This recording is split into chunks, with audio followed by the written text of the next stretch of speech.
Right, ఇంకా మరింత సమాచారం గుంటూరులో ఏ విధంగా ఉందో మా ప్రతినిధి సాయి శంకర్ అందిస్తారు.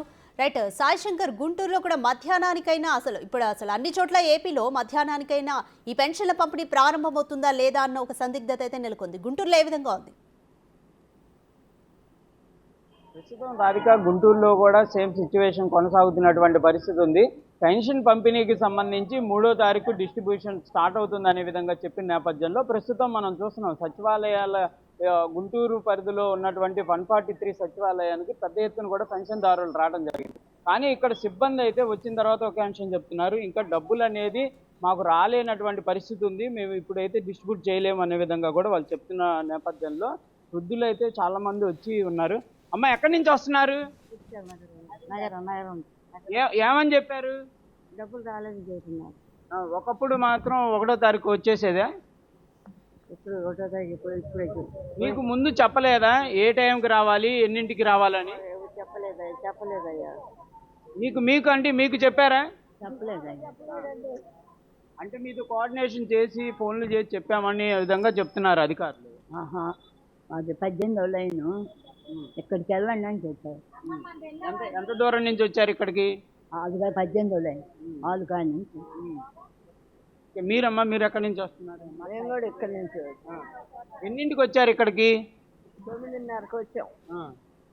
ఇంకా గంట అవుతుంది, ఎట్లా చూస్తున్నారు? మరి మాకేం తెలియదుగా, రమ్మన్నారంటే ఎక్కడికి వచ్చాం. కానీ ఇప్పుడు వీళ్ళేం చెప్తున్నారు సిబ్బంది? ఏది అసలు రాలేదుగా, ఆయన ఏమో నాకు తెలియదు అన్నారు. మీరు ఎక్కడి నుంచి వస్తున్నారు? 42 అండి వార్డు. ఇక్కడ ఎన్నో నెంబర్ మీ సచివాలయం? ఇదేనండి, ఈ నెంబరే. ఏమని చెప్పారు ఇప్పుడు అధికారి? ఏమని చెప్పారంటే డబ్బులే రాలేదు, ఎప్పుడు ఇస్తామో మాకే తెలియదు అంటున్నారు. మరి మాకు ఎలా తెలియదు కదండి, ఎన్నిసార్లు రావాలి. మరి మీకేం ఇంటిమేషన్ ఏమి లేదా?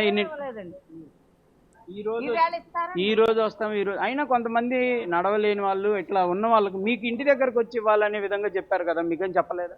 మాకేం చెప్పలేదండి. ఇక్కడికే రమ్మన్నారా? పేపర్లో వేస్తే వచ్చామండి, పేపర్లో వేస్తే చూసి వచ్చామంతే, మాకేం చెప్పలే. కానీ ఎవరు సచివాలయం వాళ్ళు అయితే మీకేం చెప్పలేదు? మాకేం చెప్పలేదు. ఇక్కడే సచివాలయం దగ్గర ఇస్తామని చెప్పారండి. 3వ తారీఖు 10ంటికల్లా రమ్మని చెప్పారండి. 10ంటికి వచ్చాం. 10ంటికి 9ంటికి వచ్చి కూర్చున్నామండి. ఎప్పుడు ఇస్తారండి? మరి ఇప్పుడేం డబ్బులు రాలేదమ్మా అని చెప్తున్నారండి. మరి ఎప్పుడు ఇస్తారంటే ఈ డబ్బులే రాని మేము ఎక్కడ తెచ్చామో అని వాళ్ళు అంటున్నారు. ఏం చెప్పాలండి? ఏర్పాట్లు ఇబ్బంది లేకుండా చేసాము, పెన్షన్కి అన్ని రకాల ఏర్పాట్లు చేసాము అని అధికారులు అయితే చెప్తున్నటువంటి పరిస్థితి ఉంది కదా, ఎలా చూస్తారు? ఎలా చేశారండి? వాళ్ళు డబ్బులు వచ్చినట్టు తెచ్చిచ్చేవారండి. ఒకసారి 5వ తారీఖు, 3వ తారీఖు, 1వ తారీఖు తెచ్చిచ్చేవాళ్ళండి ఎప్పుడొకప్పుడు. మరి ఈ నెల నుంచి మరి ఇట్లా ఇబ్బంది, మరి ఇంకా అర్థం కాలేదు. ఇబ్బందిగా ఫీల్ అవుతున్నారా? మరి ఇబ్బందిగానే ఉంది కదండి. మరి ఎప్పుడు రావాలో చెప్పకపోతే మాకు ఎలా తెలుస్తుందండి? రావాలంటే నడవలేక కాళ్ళు నొప్పులతోటి. ఇది రాధిక, ప్రస్తుతం గుంటూరులో కొన్ని సచివాలయాల దగ్గరికి పెద్ద ఎత్తున కూడా పెన్షన్దారులు అయితే వచ్చేసినటువంటి పరిస్థితి ఉంది.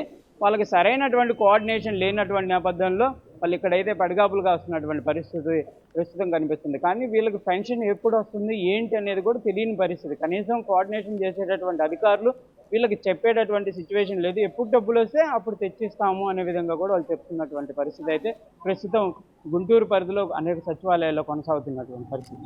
Right, thank you Sai Shankar.